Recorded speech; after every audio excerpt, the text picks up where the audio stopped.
Et la deuxième question est en tant que chrétiens qui sont mariés, Oui. l'état de séparation, ça peut durer combien? Le temps de séparation, ça dépend.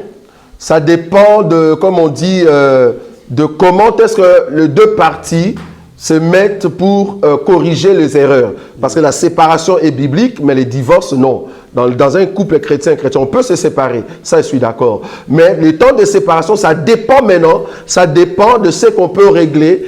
Et voilà, il ne faut pas que ça soit trop. Je crois que Paul a dit cela, non? Il dit ceci. Attends. Il est dit comment?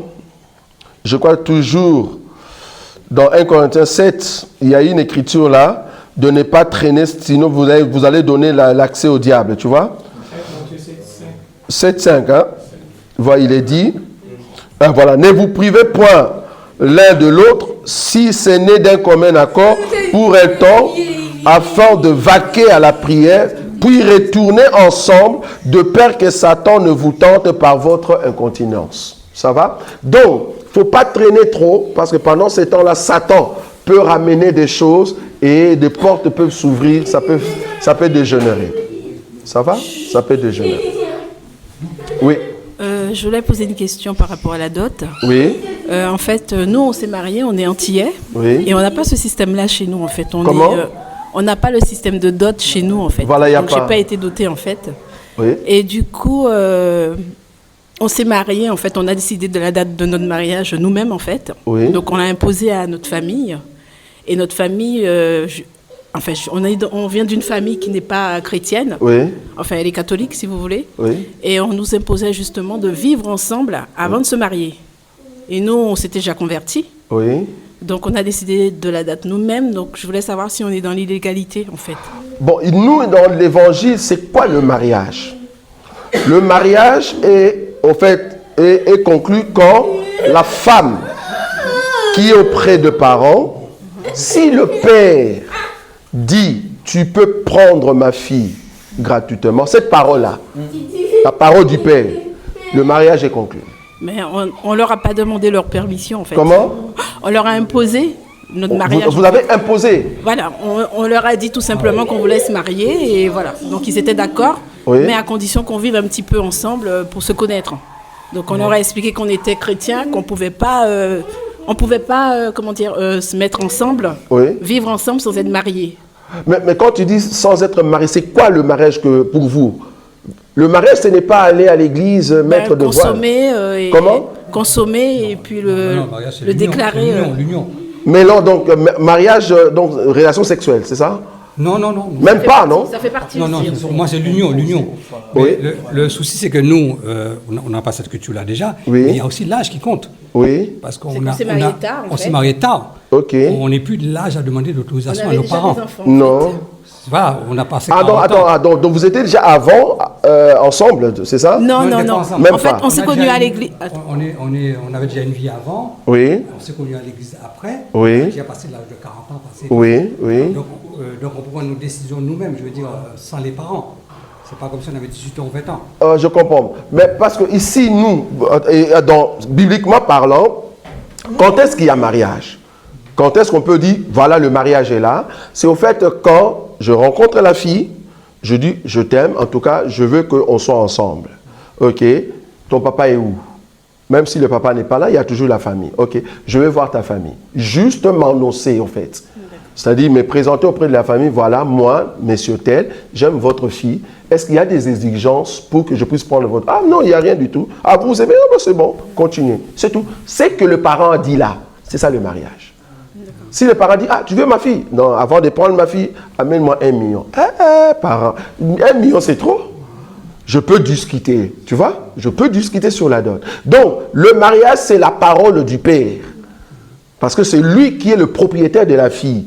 Donc, moi, je viens prendre la fille. Si le parent m'a dit, prends gratuitement, je prends.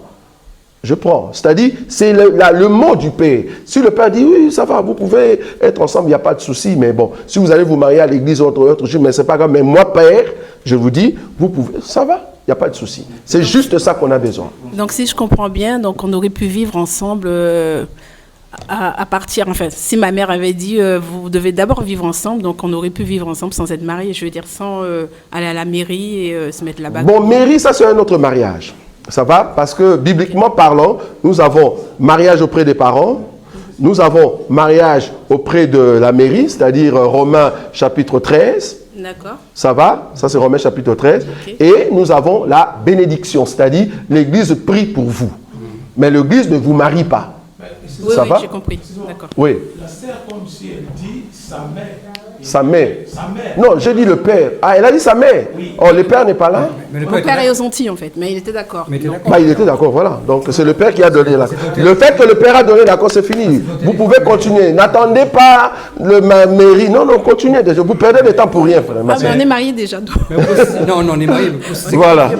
On ne s'est pas connus avant le mariage. Ok, ça c'est bien. C'est quand on s'est mariés qu'on s'est connus. Voilà, c'est bien. Respecté. Non, non, il s'est respecté. La question, c'est que pour le fait qu'on s'est connus, on s'est mariés rapidement, assez rapidement. Parce qu'on a voulu respecter les Écritures. Oui. Pour ne pas tomber en péché. Ok. Voilà. Et les parents n'étaient pas trop d'accord, vous ne connaissez pas assez pour vous connaître. Voilà. Ça qui Ah. Mais en fait, on aurait pu, d'après ce que vous dites en fait. Oui, oui, normalement. Le fait que les parents déjà ont donné le droit, vous avez le droit. D'accord. Ça va? Donc, en fait, je vais dire quelque chose par Oui, rapport à ce oui. que disait la sœur. Oui, Donc, moi, j'ai une collègue dans mon travail. oui, Et comme ils disent qu'ils sont chrétiens, oui. et ils ne voulaient pas respecter tout ce que les parents ils demandaient Ok. comme dot. Oui, Ils voulaient, non, nous, on ne va pas donner ça. oui. Et c'est le mari qui décide. C'est le mari qui décide. Voilà. S'il veut donner 1 euro par an, il donne 1 euro. Ok. Mais Parce pourquoi qu'ils c'est sont- le mari qui décide? Parce que c'est un chrétien. Ah non. Étant un chrétien, non. Parce que tu vas parcourir la Bible. Regarde par exemple le mariage de David. Je ne sais pas si vous voyez le mariage de David dans la Bible. On a dit à David, pour donner la dot, tu dois au fait payer, couper des prépuces. Tu vois? Ça, on a exigé à David la dot. Pour prendre telle fille, les parents a dit, tu m'amènes ça. C'est ça le prix de la fille. C'est pas à toi le mari de décider. Non. Allons maintenant chez Jésus. Jésus, c'est pas lui qui a décidé la croix. Jésus, c'est pas lui qui a décidé la croix. Si seulement c'était Jésus, déjà la prière qu'il a fait pour nous épouser là, la prière qu'il a fait à Gethsemane, c'était un homme qui était là, il dit, pour prendre cette femme, c'est Dieu. Père, si seulement tu pouvais enlever cette coupe, mais que ça soit selon ta volonté, mais non pas selon ma volonté. Le Père a dit, ma volonté à moi, tu dois monter. Il est parti hein, pour prendre la femme. Donc c'est les parents qui décident, c'est pas l'homme qui décide. Ça va? Donc si les parents disent quelque chose, mais tu peux négocier. Tu peux négocier la dot. Ça va? Oui, dis-moi. Un couple est marié ou pas? Comment? Si, ils sont mariés, c'est ce qu'ils ont dit. Ah, ils sont mariés. Eux deux, ils sont mariés. Vous êtes mariés, ils sont Ah non, non, non. Non, il ne parle pas d'eux. Hein, il parle pas d'eux. de ce que frère Joseph il vient de dire, le cas du frère Joseph. Oui. Est-ce que si le mari. Oui. Si le mari a décidé par rapport aux parents, parce qu'il a dit, moi je suis chrétien. Non, il ne peut pas. Il peut pas. Dans notre évangile, ça ne va pas. Nous, on ne va pas reconnaître qu'ils sont mariés. Non. Ils ne sont pas mariés. Non, non, non, non. C'est le parent qui décide. Ce n'est pas le mari. Oui. Je vais poser une question, docteur. Oui, dis-moi. Le problème est que ce que je vais demander, s'il y a deux personnes, dont un couple, ils Oui. se marient, Oui. un couple chrétien, Oui. ils se marient, mais après le mariage, Oui. les trois choses là, Oui. dans une, par exemple, le rapport sexuel, Oui. ça manque. Oui. Donc l'homme est impuissant. Oui. Et ça serait comment? Parce qu'il a déjà donné la dot. Oui. Mais je crois que j'ai déjà répondu à ça, non? Je répondis à ça. Donc, je dis ceci. Avant. On va parler dans le micro, s'il vous plaît. Oui. Donc, avant le mariage, tu as le droit de vérifier. La femme a le droit de vérifier cela. Et toi, l'homme, tu as le droit de vérifier sur ta femme. C'est-à-dire, entrer dans son passé. Qu'est-ce qui est arrivé? C'est-à-dire, quand vous entrez au mariage, c'est-à-dire, le contrat va être signé. C'est-à-dire, tu as compris que ce boulot, c'est bon. Maintenant, quand tu entres, et puis tu dis, ah, j'avais pas bien vu le contrat, c'est trop tard. C'est ta faute. Tu es déjà entré. À moins que ça soit le mensonge, c'est ce que je dis. Parce que si dans un contrat, on a mis le mensonge, tu as le droit d'amener les contrats pour dire, voilà, il y a falsification dans le contrat. Donc, j'entre plus. C'est-à-dire, le monsieur m'a menti. Parce que étant chrétienne, tu ne peux pas me connaître avant le mariage. Donc, du coup, comment saurais-je que tu mets au monde? Mais si toi-même, tu m'as dit que je ne mets pas au monde, là, du moins, si je vais entrer dans les mariages, c'est parce que tu m'avais dit. C'est-à-dire, j'accepte comme ça. Si je refuse, je ne pêche pas non plus. Mais toi, tu m'as dit que tu mets au monde, que tu es fort. Et moi, je crus à cela. Je viens dans le mariage. Ah non, je ne suis pas fort. Tu m'as menti. C'est-à-dire, le mariage est faussé. Dans la Bible, selon la parole de Dieu, là où il y a le mariage fondé sur un mensonge, la sœur a le droit de sortir. Voilà. Bon, ma deuxième question est, quelqu'un qui s'est marié avec une femme, oui. Le mari est ici en Europe, Oui. la femme est au pays. Oui. Et l'homme a tout fait pour que la femme vienne. Oui.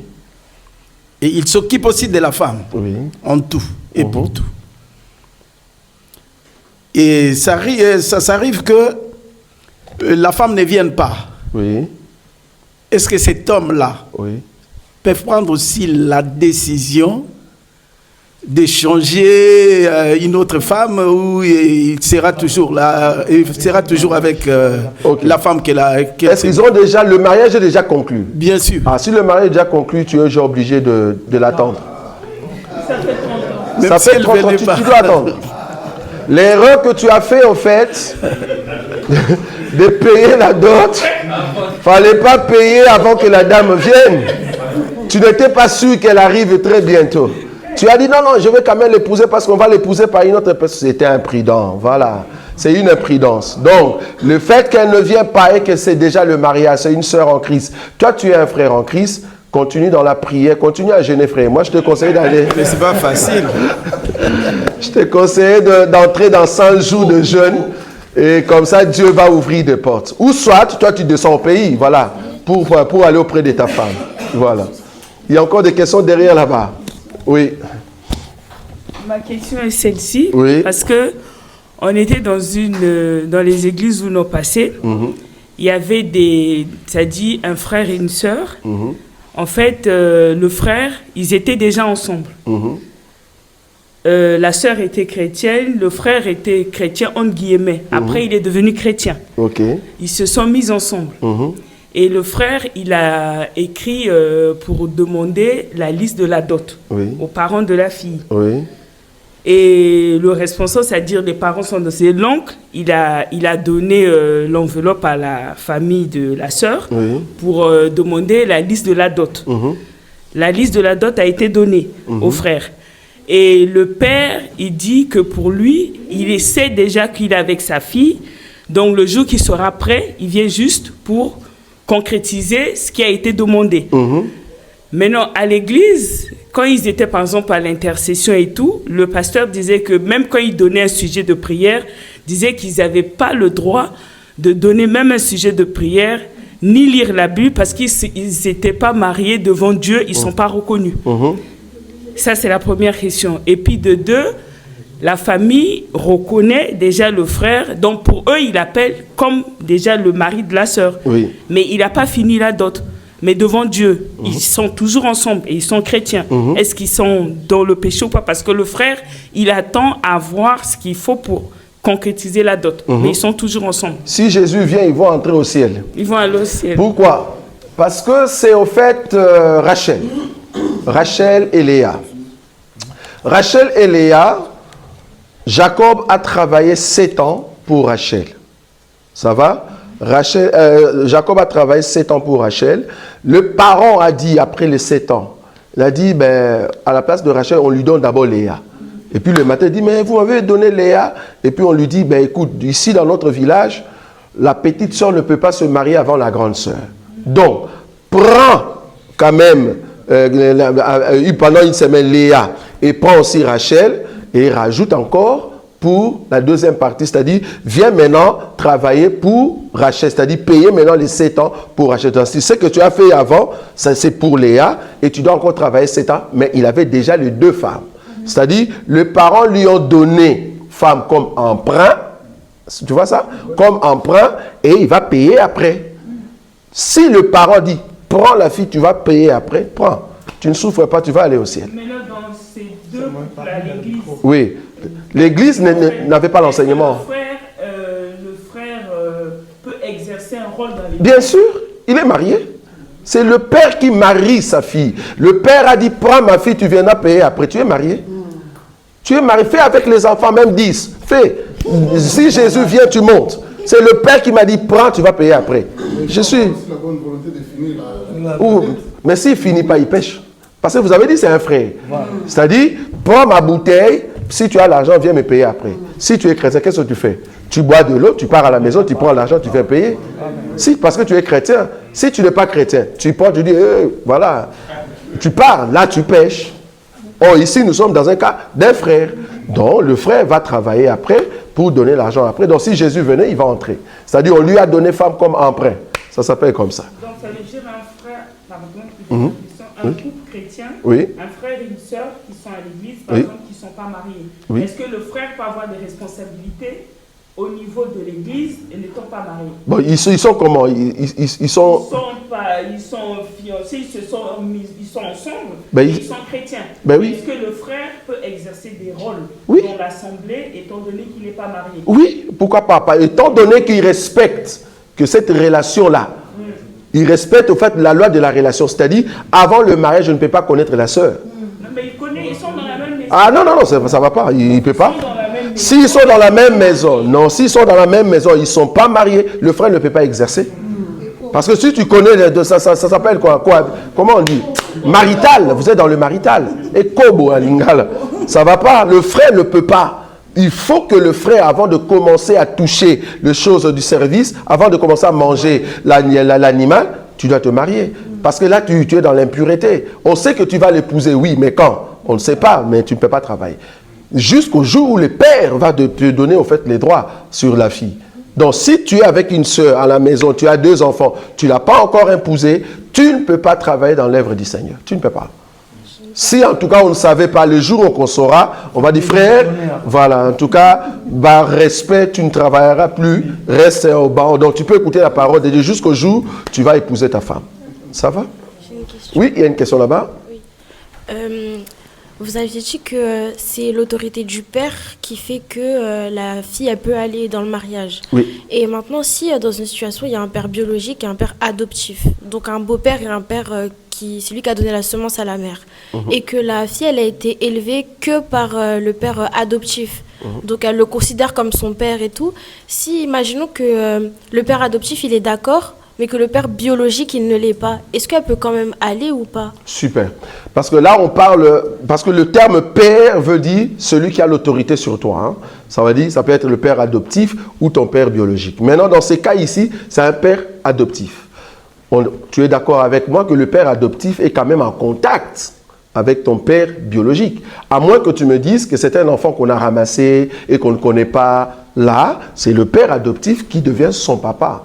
Là, c'est lui qui a la décision. Mais si ton père adoptif connaît ton père biologique, parce que c'est le père adoptif qui t'a au fait élevé, il n'a qu'à entrer en contact avec le père biologique pour dire, voilà, la fille a tel âge et voilà, elle a besoin de se marier. Ah, mais il n'y a pas de souci, c'est toi qui l'as élevé. Ou soit, ben écoute, envoyez-moi quelque chose. Donc, le père, normalement, ne va pas en tout cas refuser, parce qu'il sait très bien que c'est le père adoptif qui connaît plus la fille au lieu de père biologique. Mais si les deux pères, ils ne s'entendent pas, en fait, le père biologique, ils s'entendent pas? Oui, il n'aime pas du tout le père adoptif. Vraiment, il est contre lui.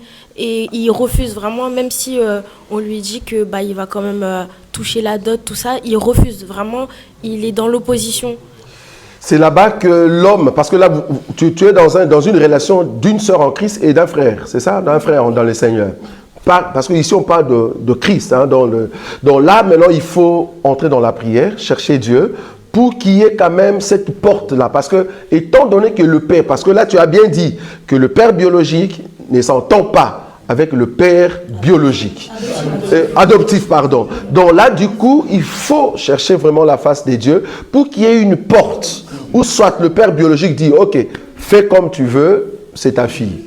Là, maintenant, le père adoptif prend l'autorité. Ou soit le père adoptif dit, Qu'est-ce que toi tu en dis? Il dit, bon, pour moi, je trouve que je dois d'abord voir le monsieur. Il n'y a pas de souci, vous allez voir le monsieur. Et normalement, comme vous êtes des chrétiens, Dieu va toujours ouvrir une porte qui va vous amener dans le succès.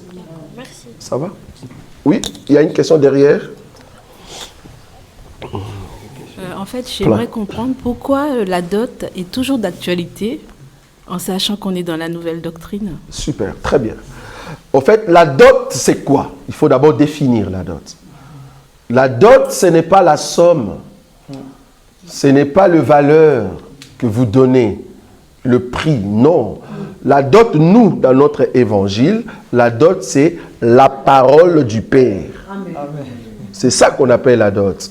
La parole du Père, c'est ça qui importe. C'est-à-dire, je vais dans un marché, tu viens pour acheter la bouteille, ça va? Moi étant le vendeur, c'est ma parole qui prime. Ça va? Je te dis, ma bouteille, c'est 1 euro. Ma bouteille, c'est gratuit. Tu vois la parole là? C'est ça la dot. Donc du coup, la dot peut être monétaire ou soit gratuite. Tu vois? J'ai plus l'impression que c'est une histoire financière en fait. Non, ça existe jusqu'aujourd'hui. Mais parce que c'est biblique aussi, tu vois. Même David a donné la dot. J'ai dit ici, même Jésus, on lui a imposé la dot. La dot veut dire la parole du Père. Qu'est-ce que le Père veut pour sa fille? Pour que l'Église soit sauvée, il faut que Christ meure à la croix. Voilà, c'est ça la dot. Donc du coup, il y a d'autres dots, comme chez vous, c'est gratuit, mais du moins j'ai besoin de la parole du Père. Il faut que le Père dise quelque chose. Maintenant, par exemple, en Afrique, c'est bon, il y a d'autres parents qui pensent que c'est là-bas qu'ils vont acheter des maisons. Et là-bas, il y a un peu de prix qui varie. Mais comme je dis ici, c'est toujours négociable. Tu peux toujours négocier la dot. Jésus a négocié la dot parce qu'il a trouvé que c'était trop cher. Il a négocié. Comment il a négocié? Il a dit, est-ce qu'il n'y a pas moyen d'enlever cette coupe? Oui, d'accord. Tu vois? Enlève un peu cette coupe parce que c'est difficile pour moi. Le Père a dit, non, c'est comme ça le prix. Voilà. Tu es obligé de payer. J'avais pas fait le parallèle avec Jésus en fait. Comment? J'avais pas fait le parallèle avec Jésus. Voilà. Donc, je dis ici que le mariage, c'est entre l'Église et Christ. C'est là-bas. Donc, la dot aussi, voilà, c'est la parole du Père. Ça va? On peut rester ici jusqu'à demain. Hein, donc, il y a plein de questions. Il y a encore une question que vous n'avez pas encore posée. Par exemple, moi, je pose maintenant la question. OK. Là, on filme, non? C'est très bien. Hein? C'est une question qui dérange un peu parce qu'il y a de bien-aimés qui sont déjà dans l'Évangile, qui se disent hommes de Dieu, mais ils sont dans cette situation-là. C'est quoi la situation? Un frère est dans un mariage avec sa femme. Dans ce mariage-là, le frère, selon la sœur, le frère commet l'adultère. Ça va? Le frère commet l'adultère. Et la femme en question, ce n'est pas notre sœur vraiment comme il faut. Mais le frère, c'est vraiment notre frère. Mais le frère a commis l'adultère et la femme, pour venger ce frère-là, elle aussi a commis l'adultère. Et le frère maintenant prend cet élément-là pour dire, voilà, ma femme a fait l'adultère, il faut la chasser selon les Écritures. Et le frère a chassé au fait la femme en question. Et là où le frère faisait l'adultère, soi-disant, j'ai bien dit soi-disant, on n'a pas de certitude, il paraîtrait que le frère en question entrait en contact avec une femme, une sœur aujourd'hui dans l'évangile, qui s'est trouvée aussi dans son mariage. Dans son mariage, là-bas, elle a eu aussi des enfants ou un enfant. Et le frère entrait en contact avec la sœur, les deux étaient dans leur mariage. Et puis, on est surpris, la sœur là-bas a quitté le mariage. Le frère côté ici, soit disons la femme a fait l'adultère et les deux se sont mis ensemble. Est-ce que dans telle situation, bien que les deux se trouvaient dans un mariage de non-croyantes, croyants, et là-bas c'était non-croyants, croyantes, elles ont quitté dans leur mariage pour que les deux croyants puissent se rencontrer. Est-ce que nous pouvons accepter ces mariages? Non. Non, hein? Vous dites non. Quand vous dites non comme ça, il y a beaucoup de frères qu'on doit chasser. Non, hein? Que Dieu aide les frères qui sont dans cette situation. On a vu ça en Hollande. C'est non. On a vu ça en Hollande. Donc, un pasteur et qui continue aujourd'hui à œuvrer en Belgique, qui continue jusqu'à aujourd'hui, il est pasteur en Belgique. Et qu'est-ce que le pasteur a fait? Le pasteur est sorti avec la petite sœur de sa femme. La sœur, le pasteur, j'ai dit le pasteur, est sorti avec la petite sœur de sa femme. Et quand la femme voulait venger, elle a fait aussi la même chose. Le pasteur prend maintenant les léons pour dire, voilà, ma femme a fait l'adultère. Voilà, tu es méchant. Vous voyez? Donc il y a des choses comme ça qu'il faut vraiment faire attention. Et je dis, quand tu entres dans un mariage, il y a beaucoup, parce qu'il y a beaucoup d'hypocrisie. C'est pour cela que nous devons commencer à contrôler vos mariages. Si vous voulez être avec nous.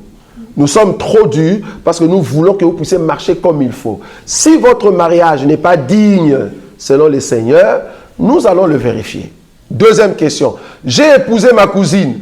Bon, c'était dans notre coutume au pays. Et aujourd'hui, c'est toujours ma cousine. Est-ce que je suis bien devant les seigneurs? On m'a donné ma cousine au mariage. Est-ce que je peux continuer avec ma cousine, oui ou non? Moi, je dis oui. Dans l'ignorance, oui. Quelle ignorance? C'est ma cousine. On sait que c'est ma cousine.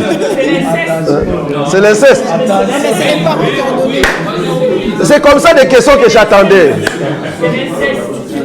Ce sont des questions que j'attendais. Les parents qui ont donné. C'est quoi? C'est comment? C'est les parents qui ont donné, non? Mais c'est ma cousine, on m'a donné. On dit, voilà, Mais tu c'est peux les l'épouser. parents, c'est Oui. les parents. Mais d'après ce qu'on suit, Comment? c'est les parents qui ont donné. C'est les parents. Mais ils, Voilà. ils ont l'autorisation. La sœur Mamie dit non. Non, c'est les parents qui ont donné. Mais la Bible elle n'interdit pas d'épouser sa cousine. Ah oui. C'est les parents. Non, pour les mariages, il n'y a pas de loi et de grâce. Bon, écoutez maintenant, on va bien écouter. Au fait, la cousine, bibliquement parlant, ce n'est pas interdit. Mais par contre, la nature maintenant, au temps de la grâce, peut commencer maintenant à jouer. J'ai bien posé la question, j'ai épousé ma cousine, est-ce que je suis propre devant Dieu? Oui et non. Oui, pourquoi? Parce que dans ma tribu, on m'a donné cette femme, ils ont accepté, je n'ai pas de problème devant les seigneurs. Non, si je me trouve dans une tribu où on n'aime pas cette relation-là. Ça, vous voyez? Mais ici, dans l'église, c'est ma cousine, mais je l'ai épousée. Ça va? Donc, ça ne dérange pas. Si c'est la famille qui a donné, donc il n'y a pas de souci. Moi, j'ai une question. Oui. J'ai un pasteur qui était au Congo, en Afrique. Oui. Et il est arrivé ici, il a rencontré une sœur. Oui. Cette sœur-là était dans le mariage, mais séparée. Mais il y avait encore le divorce qui n'était pas encore prononcé. Oui. Donc, du coup, ils se sont mis en relation, et ils ne se sont plus, et ils ont commencé à se fréquenter. Oui. Le pasteur, il a quitté l'Afrique, il est venu s'installer ici pour se marier avec la sœur. Oui. Quelques temps après, ils se sont mariés. Mm-hmm. Moi, quand je parle avec eux, je leur dis qu'ils ont fait quelque chose qui est punissable auprès de Dieu. Oui. Mais maintenant, ils ont des enfants, ils continuent ensemble, et là, il a ouvert une église. Oui. Et la sœur, elle a déjà divorcé là-bas ou pas? Oui, quelques temps après, elle a divorcé. Mais entre-temps, quand même, pendant les relations, elle était encore attachée au niveau administratif à son ex, à son mari. Donc, oui, parce que le divorce ici, bon, là on parle déjà après le mariage. Hein. Il faut maintenant voir le divorce. Le divorce est prononcé premièrement par vous deux. Deuxièmement, les parents sont au courant. Et troisièmement, administrativement. Mais si le mariage déjà il y avait déjà eu divorce, c'est bon. Quand je dis divorce ici, c'est-à-dire, nous sommes chez les païens, un verbal. C'est-à-dire, toi et moi, c'est fini, voilà. Tu peux commencer à dormir au-dessus, moi en bas, en attendant que l'administration puisse séparer nos biens. Vous êtes déjà divorcé. Maintenant, l'Église le sait, les parents le savent. Voilà, ben, il reste seulement au niveau de la mairie. Vous êtes déjà divorcé. Ça va? Mais maintenant, par contre, Mais maintenant, par contre, le pasteur, s'il était venu alors qu'il y avait déjà divorce, il n'y a pas de souci. Ah, s'il n'y avait pas de divorce, ils étaient dans l'impudicité. Non. S'il n'y avait pas de divorce, donc le pasteur ne faisait quelque chose qui n'était pas bien. On peut donner quand même... Parce que, voilà. Oui, le frère a une question. Oui, allez-y. Il n'est pas de l'Assemblée. Oui, allez-y. Oui, merci. Oui. En fait, c'était pour demander, comme vous avez parlé de la dot de la Vierge, est-ce qu'une femme qui n'est pas vierge, on peut la doter? Super, très bien. Waouh. Ok, vous avez compris la question, hein? Oui. Une femme qui n'est pas vierge. Une femme qui n'est pas vierge, est-ce qu'on peut la doter? Qui dit oui? Tu as vu le même? Bon, qui dit non? Bon, allons dans les Écritures. Ça va? Ok. Je vais prendre d'abord les 4 sortes de femmes que la Bible mentionne. Sur la terre, nous n'avons pas plusieurs sortes de femmes. On n'a que 4 femmes. Ça va? Je vais prendre dans l'Ancienne Alliance, quelle écriture qui peut m'aider? Alors, je vais prendre une écriture qui peut m'aider ici.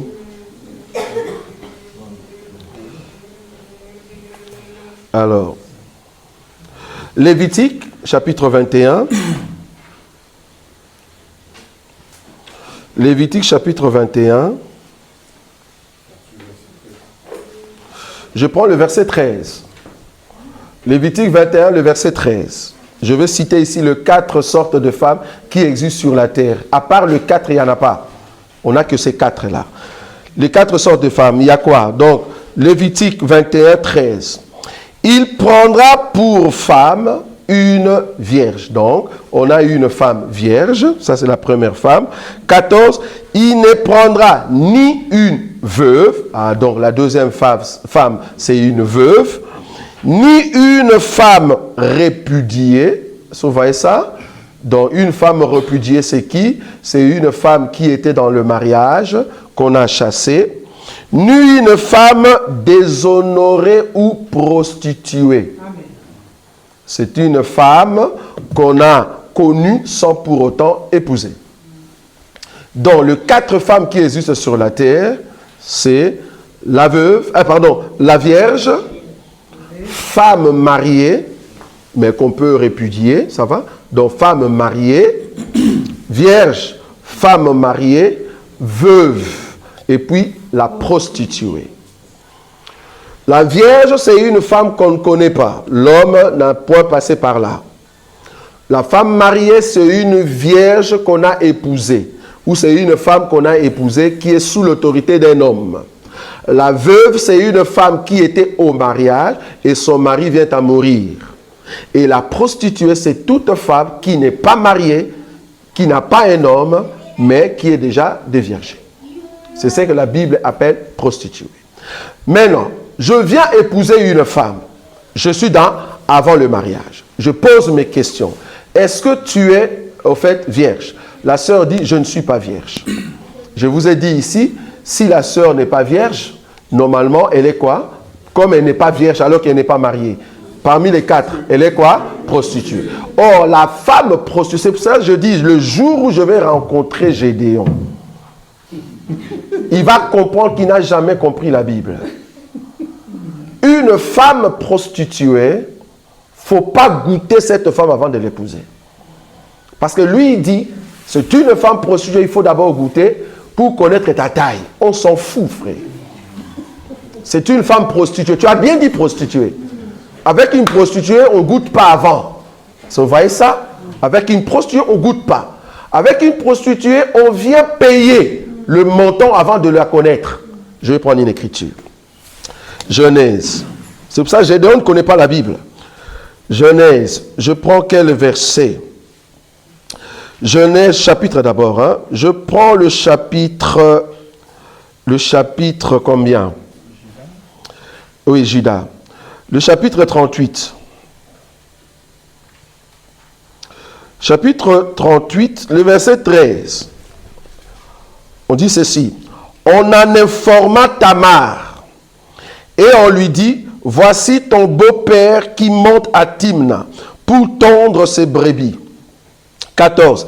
Alors elle ôta ses habits de veuve, parce que c'était une femme qui était mariée et qui est devenue veuve. Ok. Elle se couvrit d'un voile et s'enveloppa, et elle s'assit à l'entrée des Naïm sur le chemin de Timna, car elle voyait que Sheila était devenu grand et qu'elle ne lui était point donnée pour femme. 15. Judas la vit et l'a pris pour une prostituée. Vous voyez ça? L'a pris pour une prostituée parce qu'elle avait couvert son visage. 16. Il aborda sur le chemin et dit, laisse-moi aller vers toi. Vous voyez ça? Tu ne peux pas venir vers moi, je ne suis pas une vierge. Avant de venir vers moi, comme je suis déjà une prostituée, toi-même tu as vu que je suis prostituée, avant de venir vers moi, qu'est-ce que la femme a dit? Car il ne connut pas que c'était sa belle-fille. Elle dit, que me tu pour venir vers moi? Est-ce que vous voyez ça? 17. Il répondit, je t'enverrai un chevreau de mon troupeau. Elle dit, me donneras-tu un gage jusqu'à ce que tu l'envoies? Qu'est-ce que je vais dire par là? Une prostituée, une femme qui n'est pas vierge, si tu veux l'épouser auprès des parents, parce qu'elle dépend toujours de ses parents, si tu veux l'épouser, tu dois d'abord payer la dot et tu peux la connaître. Bibliquement parlant. C'est-à-dire la prostituée, il faut amener le montant. Tu ne peux pas aller auprès de la prostituée sans pour autant payer. Ou soit, la prostituée peut te dire, ok, tu peux payer après. Là, maintenant, il faut que ça vienne chez les parents. Les parents peuvent dire, non, non, allez au mariage, vous pouvez payer après. Parce que c'est une prostituée. Mais je dis ici, si c'est une vierge, tu as les droits, si la famille de la femme dit tu peux le goûter pour vérifier sa virginité. Mais si c'est une femme qui est déjà déviergée, vouloir ou pas, tu dois d'abord payer la dot avant de connaître. Parce qu'elle t'a déjà dit que je ne suis pas vierge. Alors ne va pas dans la pensée de ce monsieur Gédéon pour dire « Ah, il faut goûter ». Mais non, elle t'a dit qu'elle n'est pas vierge. Donc, c'est une prostituée. Donc, paye d'abord le montant. Si tu ne veux pas, tu peux partir. Voilà. Donc, c'est à toi de décider devant la femme prostituée si tu veux y aller ou pas. En d'autres termes, si tu veux épouser la sœur ou la fille que tu as vue. Là, maintenant, c'est dans les corps. Mais en Christ et Jésus, nous croyons que nos sœurs, comme elles sont là, ce sont toutes de vierges. Tu vois? Ça, c'est en Christ et Jésus. Mais dans la relation sexuelle comme ça, vouloir ou pas, ce sont des femmes qui ont été déjà déviergées. C'est à toi de décider si tu veux pas. Il ne faut pas dire, je vais quand même goûter. Non, tu ne peux pas goûter étant donné que tu ne payes pas. C'est ça la prostituée. Ça va? Oui? Dans un couple où l'homme et la femme sont chrétiens, oui. L'homme est serviteur de Dieu. Oui. Apparemment, le frère n'est pas satisfait pour la question. Oui, continue. Tu peux continuer à parler, vas-y. Moi, je comprends oui. ce que vous avez dit, mais là, ce n'est pas une dot. Comment ça? Parce que la dot, vous avez dit tout à l'heure, c'est la parole. La dot, c'est la parole du père. Oui. Alors que là, c'est une relation entre Timna et comment il s'appelait? Judas. Et Judas. Oui. Donc le père, il n'y a pas. Oui, je suis d'accord. En fait, la dot ici, remarque la parole, la parole. Ici, c'est vraiment l'homme et la femme. On n'a pas vu le parent. Je suis d'accord. Mais j'ai pris cette écriture pour montrer que pour aller auprès d'une prostituée, il faut d'abord dire ton montant. Même ceux qui sont dans le monde, si tu vas auprès d'une prostituée, je ne sais pas, ici en France, ils sont où? Chez nous, là-bas, ils sont à la gare du Nord. Chez nous, en Belgique, ils sont à la gare du Nord. Si tu vas, parce qu'ils ont des maisonnettes, parce que c'est là-bas qu'on passe pour aller au boulot. Tu entres dans leur maisonnette, tu dis, je veux passer la nuit avec toi. Tu demandes le prix. C'est ça une prostituée. C'est dans ce sens-là que j'ai pris cette écriture. C'est-à-dire, auprès de la prostituée, tu dis déjà la somme que tu vas payer. Mais par contre, c'est différent. Donc, bon, je n'appelle pas ça dot. Pourquoi? Parce que le dot, c'est le prix à payer. Mais la dot, comme je dis, c'est le parent qui vont décider sur leur fille, bien qu'elle ait en fait déviergée. Ça va? Donc, il faut demander quand même aux parents. C'est dans ce sens. Oui, ma soeur? Le micro. Oui. J'ai des questions aussi, moi. Ah oui, oui. Mais il fallait suivre par le micro, ma soeur. Oui, oui. Oui, le micro d'abord. Allez-y, allez-y. Là où se trouve le micro, il faut demander plutôt le micro. Oui, vas-y. Parce que j'en ai tellement des questions. Il n'y a pas de souci. On a samedi et le samedi prochain encore. Donc, il faut aller penser. Il y a beaucoup de questions. Je sais que quand tu vas dormir, Dieu va te donner encore 12 questions. Tu viens avec. C'est concernant mon cas. Oui, vas-y. Je vais essayer de résumer. Tu vas droit au but. Hein, ouais. Dans notre évangile, oui. Je sais que nous ne pouvons pas cohabiter ou, avec une sœur qui n'est pas de notre évangile parce qu'on ne serait pas d'accord. Oui. Et c'est le cas où il y a des enfants et je voulais aller dans le sens où notre évangile nous recommande en tant que chrétiens. Ok. Il s'est fait que la famille de la sœur, ils ont obligé que pour prendre leur enfant en mariage, il faut passer par la mairie. Oui. En aimant la sœur, et éviter la séparation. C'était soit tu te sépares de leur enfant, soit tu la maries en civil. Parce que eux, entre guillemets, ils reconnaissent pas vraiment, ils donnent pas l'importance au mariage de la dot. Oui, oui. C'est comme les Antillais, hein. Même, voilà. C'est comme les Antillais. Du coup, vu que en évitant de perdre sa femme et les enfants, j'ai soumis au remède 13 en fait. J'ai suivi, je me suis dit, bah, c'est pas grave.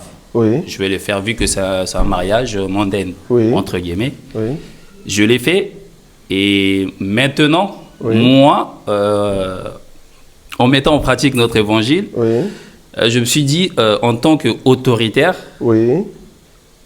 pour que j'exige ce qui est de droit en tant que chef de la famille, je sais bien que si je paye la dot, j'aurai l'autorité sur elle. Ou non. J'aurai pas l'autorité sur elle. Non, en fait, mais vas-y, je comprends là où tu viens. Voilà. Tu vas comprendre. Oui, c'est juste parce que je me dis que non, dans un couple, on a des croyances différentes, entre guillemets. Notre société n'ira pas de l'avant. Parce que moi, en tant que chef, je me dis, nous ne recevons pas de la même sémence. Et pour que je sois, enfin, pour que la femme aille dans mon sens en tant que son chef, je veux que nous servons un même Dieu que moi. Comme Éphésiens 5 qui nous recommande que j'ai le pouvoir sur elle. La femme, et elle ne soumet pas de ma décision. Alors, dans ce cas, est-ce que moi, en étant frère, est-ce que je dois toujours aller payer la dot ou je ne paye pas la dot? Ben, je crois qu'ici, je vais encore répéter, hein, parce qu'on rentre toujours dans la même chose. J'ai bien dit ici, c'est quoi la dot? La dot, c'est la parole qui sort de la bouche du père. Si le père te dit, prends ma fille, tu peux être avec elle, mais en tout cas, faites un effort, allez à la mairie. Tu vois? Ça, c'est juste leur souhait. Que eux ils considèrent que c'est un mariage légal. Mais la parole qui est sortie du père, c'est quoi? Prends ma fille. C'est ça. Là-bas, du coup, tu deviens autoritaire sur la femme parce que tu l'as. Ça, c'est un. Maintenant, c'est à toi maintenant de voir quand est-ce que tu vas faire la mairie. Parce que même nous, dans notre évangile, une femme, une sœur et un frère en Christ qui se marient auprès de la famille, mais vous refusez d'aller à la mairie, dans notre évangile, vous péchez. Là, vous brisez quoi? Romains, chapitre 13. Il faut aller à la mairie. Pourquoi? Parce que nous ne voulons pas que le social arrive à la maison, alors que toi, tu as dit au social, les messieurs, notre frère, c'est ton oncle. Il y a eu des femmes comme ça. Donc, la dame est femme seule auprès de la mairie, mais nous, on l'appelle mariée. Et on est venu à la maison, on mange comme ça, boum, les sociales entrent. Allez, madame, où est ton mari? Oh, je n'ai pas de mari. Nous tous, on était, oh, mais son mari est là. Mais ça, c'est qui? Mon pasteur. Ça, c'est qui? Notre diacre. Et lui, c'est mon oncle. Ah bon? On ne savait pas que c'était l'oncle. Donc, on comprend que tu as menti auprès de la mairie. Là, tu n'es pas notre soeur, tu n'es pas notre frère. Tu vois? Donc, là, maintenant, dans ces cas-là, tu es déjà marié parce que le père t'a déjà donné la fille. Non. Il n'y a pas la présence du papa dans sa vie. vie. Et qui vous a dit que tu peux prendre, mais il faut aller à la mairie? Comment? Sa maman et toute sa famille. Même les représentants du côté père, il n'y en a pas? Non. Mais il faut en chercher quand même. Normalement, au pays? Ouais. Ah, mais il faut appeler? Non, je n'ai pas de relation. Comment? Je n'ai pas de relation de... Vu que même elle-même, elle ne donne pas l'autorisation ou envie de chercher son papa. Donc, parce que normalement, le mariage, nous, étant église, nous croyons que le mariage est conclu quand il y a la parole du père. C'est-à-dire le père doit entrer en contact avec la mère, parce qu'il y a aussi des mamans comme ça. Hein. Ton papa, on s'est séparés, je l'aime pas, marie-toi. On ne va pas l'appeler. Non. Dans ce mariage-là, nous, étant église, nous disons non. Donc, il faut que le frère, il faut qu'il y ait un mot du côté du père. Quand le père dit oui, même s'ils sont loin, même la parole seulement. Quand le père dit oui, c'est bon, il y a mariage. Ok? Donc, dans ces cas-là, il faut qu'il y ait la parole du père. Maintenant, deuxième partie. Si la sœur ne te suit pas à l'église, Mais c'est toi qui as choisi, au fait, la païenne. C'est toi qui es parti la choisir. Tu n'es pas obligé de le forcer pour qu'il vienne dans ta foi. Non. C'est toi qui es parti chercher la païenne. Donc, si tu l'aimes, tu ne peux pas l'obliger. Bon, que je t'aime, mais à condition que tu viennes dans mon église. Mais non. Tu ne vas pas conditionner ta femme pour qu'il vienne dans ta foi. Tu vas commencer à prier jusqu'à ce que le Seigneur va l'attirer. Il se pourrait que Dieu ne le connaît pas. Étant serre en Christ, tu ne vas pas le forcer. Donc, ne dis pas, l'homme a l'autorité, mais suis-moi. Non, il n'y a rien à voir là-bas. Toi-même, tu as décidé de prendre une païenne. Il ne faut pas forcer la païenne. Par tes comportements, selon 1 Pierre chapitre 3, je crois à partir du premier verset, par ta façon d'être, si la femme accepte, la femme viendra. Il ne faut pas forcer l'autorité. Viens, non. Si la femme ne refuse, refuse. C'est parce que c'est ton choix. C'est ton choix. Tu voulais prendre une femme païenne. Ça va? Donc ici, recherchez plutôt la parole du Père pour que le mariage soit conclu. Ça va? D'accord. Waouh. Une question ici? Ouais. Oui, ma question c'était le couple, ils sont chrétiens. Oui. Oui. Ils sont chrétiens, le mari, c'est un serviteur de Dieu. Oui. Et la femme est l'obstacle, c'est-à-dire est l'occasion de chute pour son mari dans le ministère. Oui. Dans ce genre de cas, est-ce que Dieu peut les séparer ou le mari peut se séparer d'elle? Super. Donc là, nous sommes dans un cas... Il faut toujours déterminer le mariage. Oui. Nous sommes dans un cas d'une non-croyante. Non, des chrétiens. Non, elle est obstacle, non?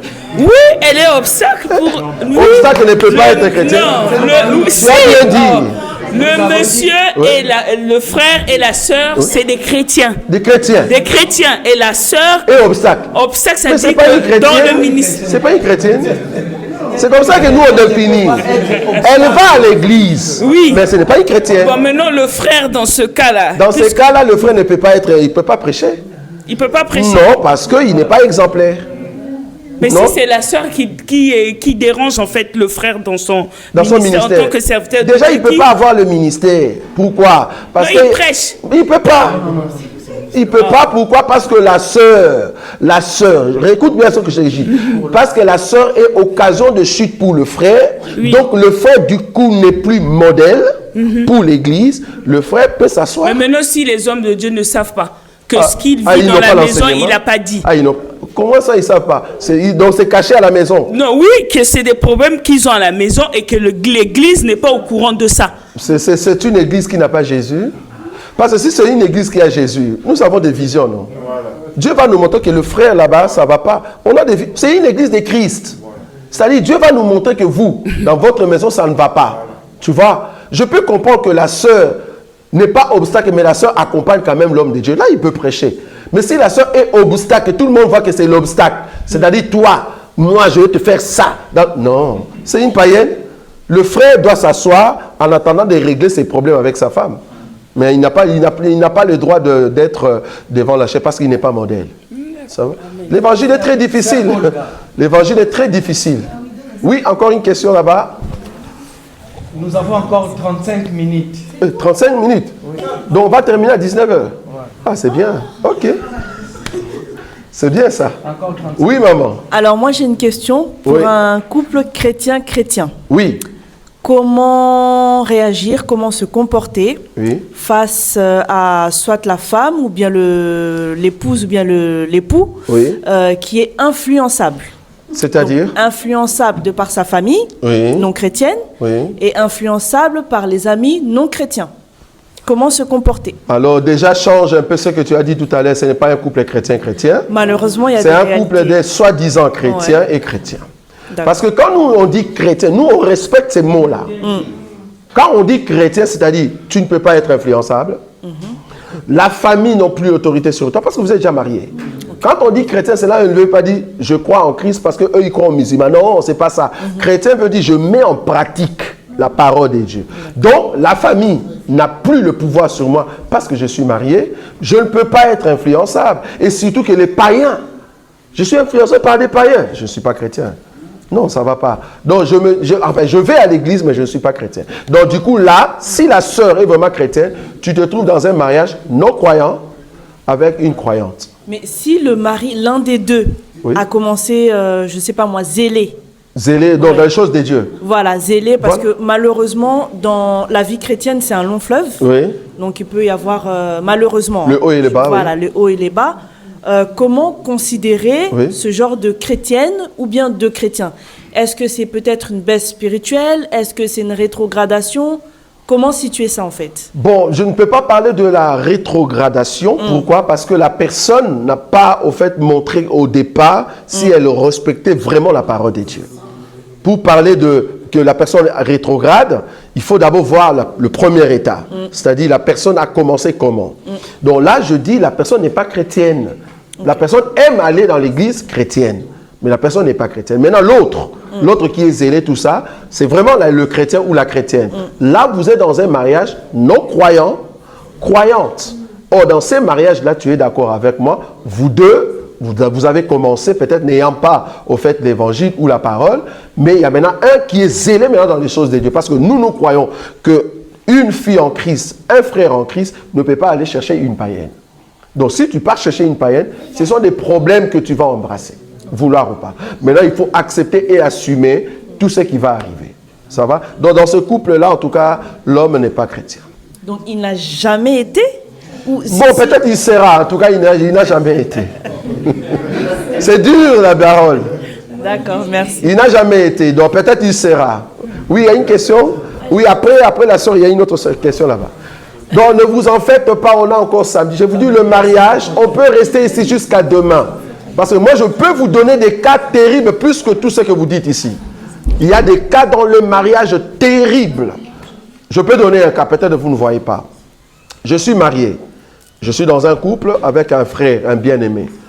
Le frère, au départ, en tout cas, c'était un frère bon que j'aimais beaucoup. Et puis, on entre dans le mariage, ça peut être aussi pour la sœur. Mais le frère n'a pas abandonné les anciennes habitudes de regarder des films pornographiques et le frère se masturbe. On a eu des questions comme ça. Le frère trouve plaisir dans les masturbations ou la sœur que de se mettre ensemble avec la sœur. Mais il y a eu des moments où ils se mettent ensemble, mais on ne sent pas l'ambiance, le bonheur de ce que Dieu a créé comme relation sexuelle, mais l'homme préfère faire la masturbation. Que faire danser? Ce sont des questions comme ça que j'attends. C'est un esprit. Non, je ne réponds pas. Ça, c'est pour samedi prochain. Ça, oui, c'est ça. Donc, ça, c'est pour prochainement. Voilà, tu peux poser la question. Voilà. J'ai une question. Oui, vas-y. Imaginons qu'il y a une sœur, elle a été en Christ, elle a été abusée sexuellement. Du coup, elle n'est plus vierge. Aux yeux de Dieu, elle l'est toujours. Elle est toujours quoi, vierge? Oui ou pas? Non. Non, même si c'était... elle n'était pas consentante. En fait, la virginité, c'est quoi? La virginité, c'est que... Tu sais que la virginité, ce n'est pas seulement que l'homme vienne sur toi.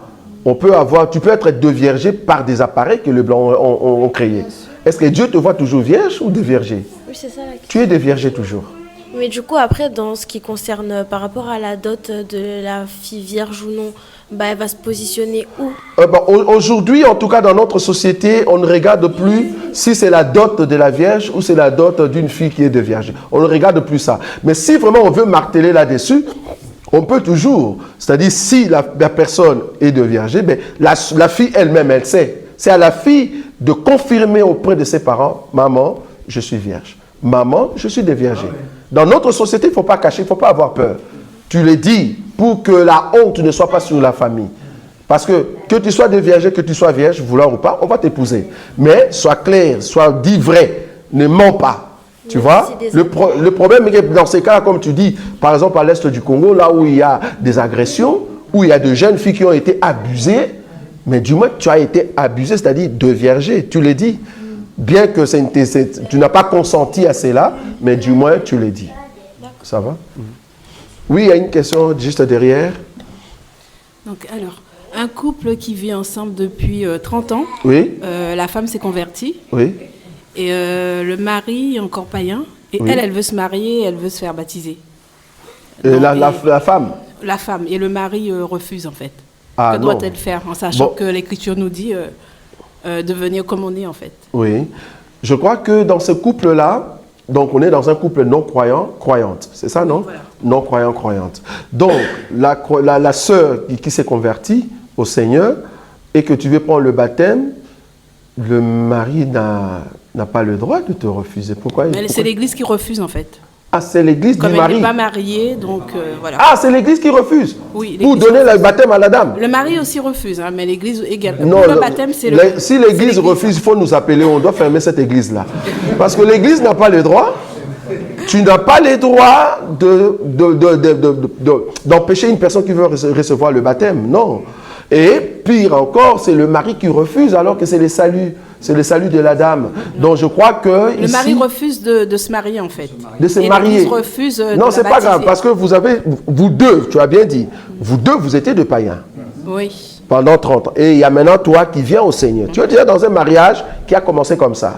Donc c'est ce qu'on appelle non-croyant, croyante. Mais tu es déjà là-bas. Pour l'instant. Même pas ça. Tu es déjà dedans. Parce que ces mariages-là, ça peut être, viens, on va se trouver à Australie, là où il n'y a pas de parents. Commençons notre vie. C'est toujours un mariage, vous deux. Et jusqu'à ce que peut-être vous allez voir le parent. Mais tu es déjà dans un mariage. Parce que sinon, on va tomber dans le piège de se dire, j'étais païenne, avec mon mari aussi païen, maintenant j'ai connu le Seigneur, comme il ne m'a pas épousé, est-ce que je peux partir? Non. Le fait que vous êtes déjà ensemble, ça fait 15 ans, vous étiez deux païens, tu es déjà dans un mariage. Parce que même les familles savent, quand vous étiez païens, vous êtes ensemble. Ça va? Tu restes là-bas. Maintenant, c'est à toi, maintenant, la personne qui a reçu l'enseignement, de convaincre l'autre, ben voilà, va donner la dot. Mais tu ne peux pas sortir, parce que c'est un mariage de non-croyant-croyante. Maintenant, la croyante veut recevoir le baptême. Pourquoi le mari refuse? Ben, s'il refuse, peut-être il n'a pas bien compris. Il faut avoir le temps de l'expliquer, mais il va toujours finir par accepter. Mais tu ne peux pas sortir de ce mariage-là, tu restes. D'accord, voilà. Merci. Oui, ici. Est-ce qu'un parent peut obliger un de ses enfants à se marier avec un chrétien? Obligé. Est-ce qu'un parent peut obliger à son enfant à se marier avec un chrétien? L'enfant à quel âge? 25 ans. Ben, c'est l'enfant qui décide à chercher d'abord qui il veut ou elle veut. Oui, mais elle a trouvé, mais il est pas... Ah, elle a déjà trouvé. Elle a trouvé quelqu'un. Ah, et c'est un païen. Moi, je dirais ça parce que bon... Non, en tout cas, le parent, si tu es chrétien, il faut dire à ta fille ou à ton fils, non, n'y va pas. Donc non, c'est pas obligé, il donne les conseils. Obligé à se marier avec un païen, avec un chrétien. Donc, oui, si je refuse pas obligé, un païen... il enseigne. Il lui dit, c'est mieux d'épouser, par exemple, un chrétien. L'homme ou la femme que tu amènes, c'est une païenne, il ne faut pas, au fait, aller l'épouser. Si l'enfant décide d'aller là-bas, tu lui montres les conséquences. Ben, j'accepte alors, du coup. Comment? Tout compte mais fait, non, c'est pas à toi d'accepter. Au fait, je vois là où tu es. Voilà. Donc, toi, tu es, au fait, la mère de la fille. Voilà. Ah, ok. Parce que je croyais que tu étais du côté du garçon. Si tu es, au fait, la mère de la fille, en tant que parent, si moi je suis le père, je refuse. Maintenant, si elle veut vraiment partir Je refuse. Si c'est ma fille, je refuse. Je ne peux pas donner ma fille à un païen. Non. Je ne peux pas. Docteur, je veux juste compléter. Si le papa est d'accord, mais la maman n'est pas d'accord. C'est pas possible. Non, mais non. Mais juste. Docteur, en fait, nous c'est vrai qu'on dit des réalités. Hein, parce que tout à l'heure, même la sœur Mamie avait posé la question. Vous avez dit c'est des païens. Mais non, on voit aussi dans des vies des chrétiens qu'on appelle chrétiens, il y a des choses qui se passent quoi. C'est pour ça donc quand vous limitez seulement que non, vous décassez directement que vous dites c'est des païens. Bon, c'est un peu dangereux pour moi. Oui, parce qu'il y a des chrétiens parfois, ils ont une certaine folie à un moment comme ça, mais c'est pas qu'ils ne sont pas des chrétiens quoi. Mais attends, qu'est-ce qu'on appelle chrétien? C'est là où soit on définit trop mal le mot. C'est ça le problème. Il faut définir vraiment le terme chrétien. Les chrétiens ne veulent pas dire parce que je suis Christ, je vais à l'église chrétienne. Non. Merci docteur. Mais nous voyons la réalité nous montre que les vrais chrétiens ont fait des choses aussi scandaleuses. Malgré ça, ils sont restés chrétiens. Oui. Après, ils sont convertis après. Je suis d'accord. C'est là-bas qu'il faut faire appel à la parole.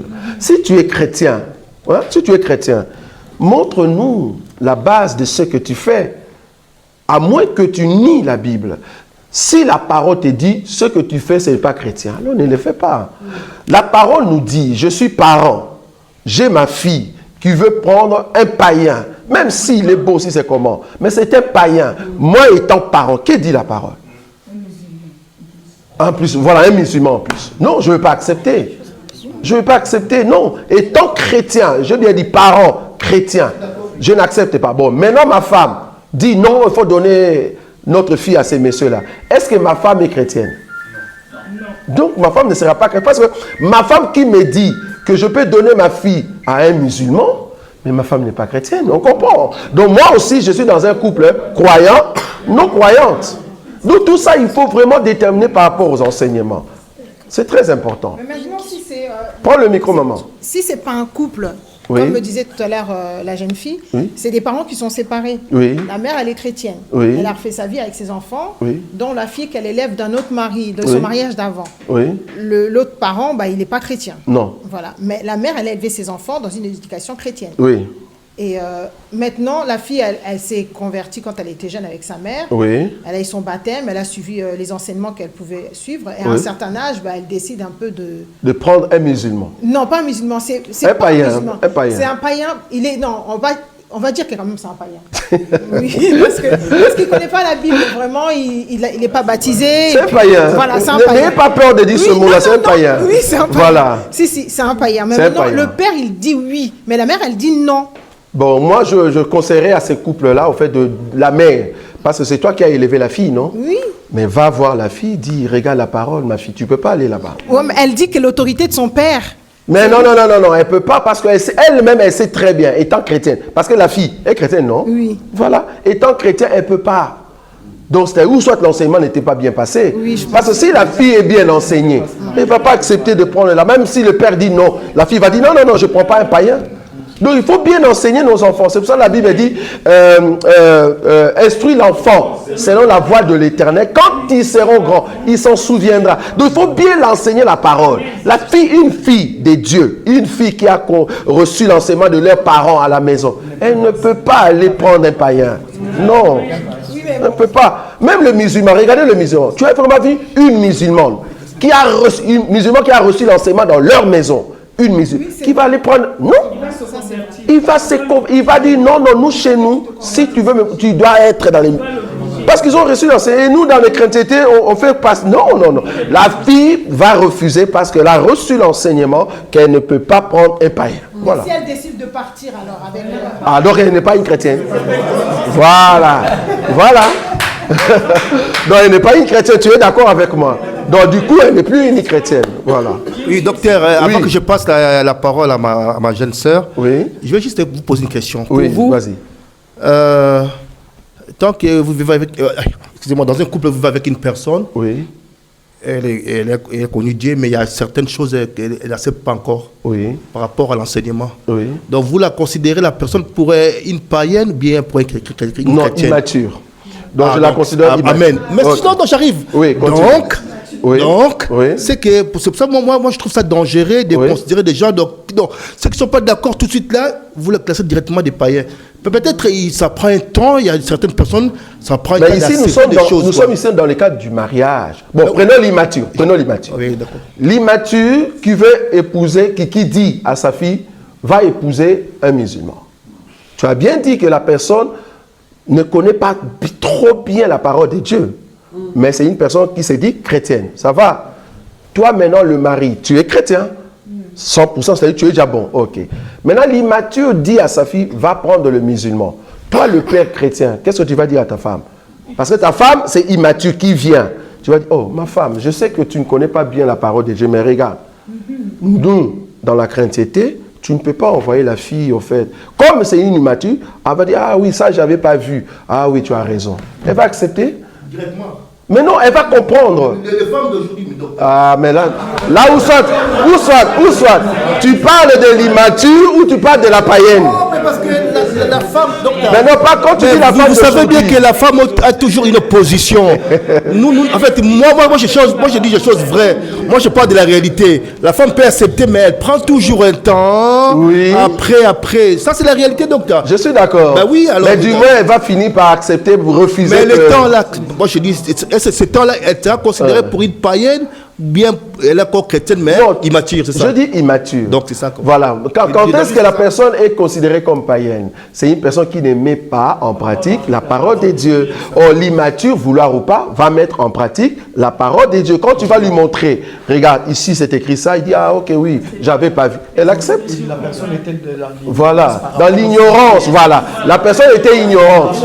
Voilà, ignorance. Mais si tu lui montres, la personne va accepter, quoi. Va l'aider, va le convaincre pour dire, ah oui, c'est juste, c'est vrai. Ça va? Oui, maman. Et si maintenant c'est un couple... On va écouter la d'autres sœurs, s'il vous plaît. Oui, surtout pour nos sœurs, c'est très bien avant d'entrer dans le mariage. Voilà. Un couple de jeunes, oui. Déjà majeurs et tout, ils ont décidé d'être ensemble. Oui. Donc une chrétienne et un païen. Oui. Et au fil du temps, la chrétienne a décidé de présenter ce garçon à ses parents, oui. à sa famille. Les parents ont accepté le garçon en sachant très bien qu'il n'est pas chrétien. Oui. Et il leur a dit, et ils se sont dit, si tu veux la main de notre fille, tu dois être dans le christianisme. Du Oui. coup, il a pris l'initiative de venir à l'église, d'apprendre, de prier, tout ça. Au fur et à mesure, il s'est toujours pas déclaré chrétien. La fille, elle décide de le présenter aux oncles, vraiment à la famille tout entière. Ils sont en préparation de la dot, des fiançailles, tout ça. Et au final, petit à petit, il commence à avoir des soucis dans le couple. Et le garçon, il n'a toujours pas décidé d'être chrétien. Non. Ils se séparent. Est-ce qu'ils peuvent se remettre ensemble en sachant qu'il n'est toujours pas chrétien ou ils doivent rester séparés alors que la fille, elle a fait les présentations au père, vraiment toute la famille. Le père aussi a accepté le garçon. Ils doivent faire quoi? Se mettre ensemble ou arrêter la relation? Non. Pourquoi? Parce que tu as bien dit que la fille est chrétienne. Bon, l'erreur peut-être c'était l'amour, tu vois, l'amour que la fille avait auprès du garçon. Mais il faut comprendre que cet amour, si ce n'est pas fondé par rapport à la parole de Dieu, c'est un danger. Parce qu'il faut comprendre qu'un païen ou une païenne, c'est au fait sans les savoir. Parce qu'on est à l'église, hein, je veux vraiment être clair avec vous. Un païen ou une païenne, c'est un poison que tu fais entrer dans ta maison, sans les savoir. C'est-à-dire, au départ, il va te montrer de belles choses. Mais d'ici 10 ans, il y a des choses qui vont sortir, tu dis, est-ce que c'était la personne? Il y a même d'autres d'ici 2 ans seulement, 3 ans.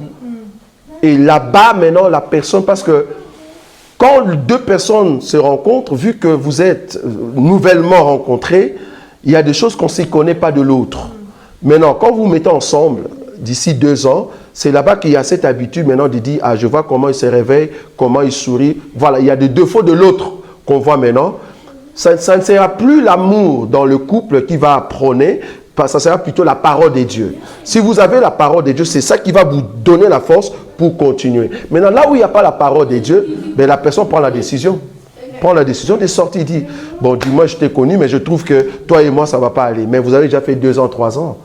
Alors, tu vas entrer dans des mariages où tu vas commencer à divorcer comme ça, c'est pas bon. Donc, c'est pour cela, une chrétienne, si tu es une chrétienne, même si tu étais sympathisé, je ne sais pas moi, avec quelqu'un qui était païen parce que tu étais jeune, mais à un moment, il faut se dire, non, je ne peux pas épouser un païen. Et si, par exemple, le garçon, il avait pour objectif vraiment de se mettre dans la religion pour...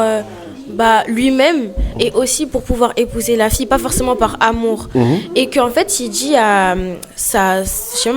on va dire sa copine, à sa fiancée, les parents en fait de la fille, la mère surtout, elle met une pression au garçon en lui disant, il faut vraiment que tu deviennes chrétien, sinon tu n'auras pas ma fille. Et le garçon, il dit sans cesse, moi je veux le faire pas pour votre fille, mais pour mon cœur, parce que c'est un grand engagement.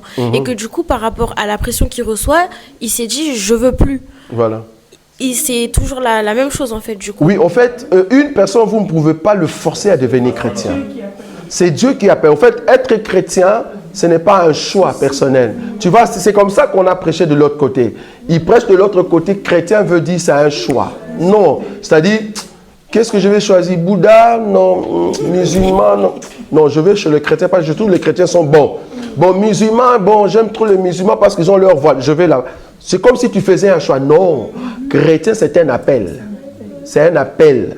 C'est pour ça que la Bible dit, Dieu rajoutait dans l'église de Jérusalem les âmes de ceux qui étaient sauvés. C'est-à-dire, tu es d'abord sauvé, Dieu te rencontre, comme ça il t'amène à l'église. Mais aujourd'hui, les gens viennent pour rencontrer Dieu à l'église. Non. Avant, c'était Dieu te rencontre dans ta vie et puis il te ramène à l'église. Tu vois? Donc, du coup, si tu es chrétien qui craint Dieu, évitez de prendre un païen. Parce que vouloir ou pas, un jour, il va toujours te montrer une face que tu vas regretter toute ta vie. C'est pour ça qu'il y a trop de pleurs aujourd'hui. Ça va? En tout cas, cherchez. On va prendre 2 dernières questions. Et on va continuer le samedi prochain. C'est une question. Oui. Merci. Oui, vas-y. En fait, des couples chrétiens qui sont chrétiens. Oui. Des pratiques comme la sodomie, la fellation, est-ce que c'est permis? On va répondre à ça le samedi prochain. C'est très bien. Parce que c'est très profond ça. Parce qu'on a entendu des gens dire, est-ce que fellation, sodomie c'est bon, sodomie c'est pas bon? On va rentrer là-bas le samedi. Si vous oubliez cette question, je ne vais pas sauter là-dessus. Voilà. Oui? Moi j'ai une dernière question. Une sœur chrétienne, née de nouveau, qui a l'enseignement. Et qui rentre dans le mariage, qui pour, je ne sais pas moi, à cause du mariage ou qui est concentré qu'à cause, rejette l'enseignement.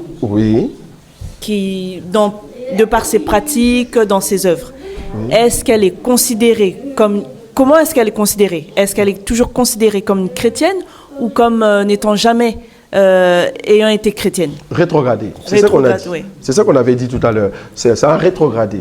Ça va? Je crois qu'il y a une écriture qui dit quoi? C'est comme le porc qui s'est lavé, mais qui vient encore voutrer dans la saleté. Ça va? C'est comme un chien qui rentre à ce qu'il avait vomi.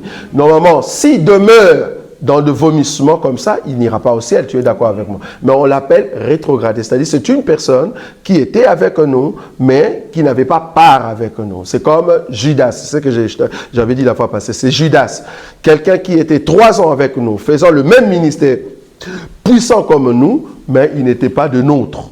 Là, on ne l'appelle pas païen. Pourquoi? Parce qu'il a goûté que le Seigneur est bon, mais il s'est rétrogradé. Ça, normalement, il est encore pire qu'un païen. Parce qu'un païen, je préfère encore un païen qu'une personne comme ça rétrogradée. Une personne rétrogradée, c'est-à-dire la parole ne passe plus. La personne a le cœur imperméable, c'est-à-dire l'eau n'entre plus. Incrédule ou pas? Oui, je peux l'appeler aussi ainsi.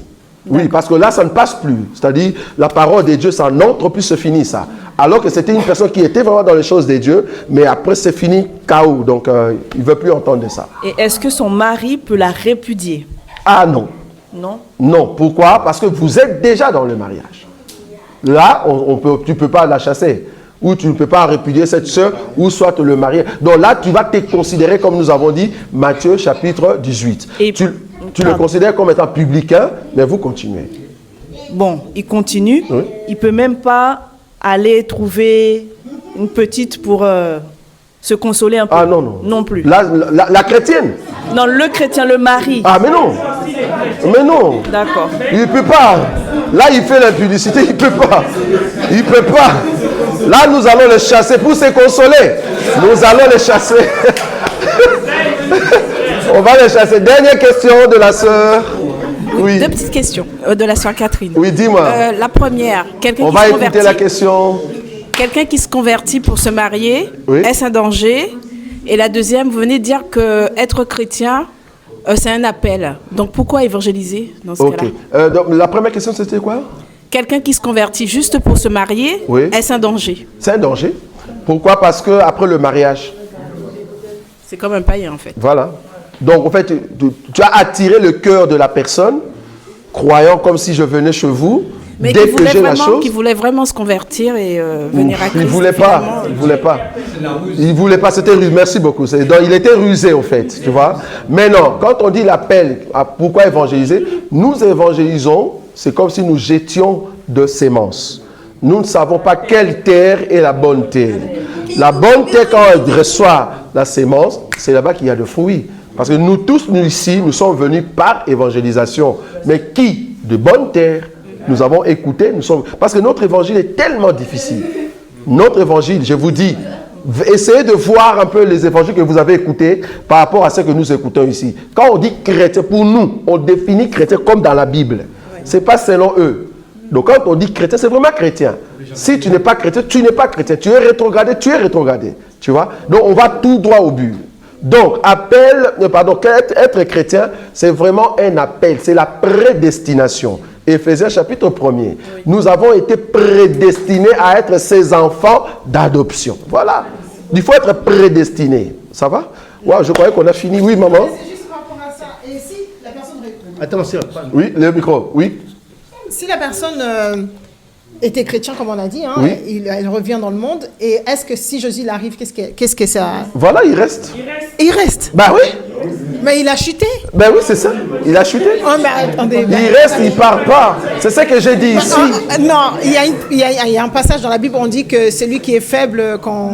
Ah non, faiblesse qu'on parle là-bas, c'est pas ça. Là, au fait, là où tu es, c'est quelqu'un qui était de nôtre. Oui, qui est reparti mais dans le monde. Qui rentre, qui est rétrogradé. Dans le monde, oui. Donc cette personne-là est pire qu'un païen.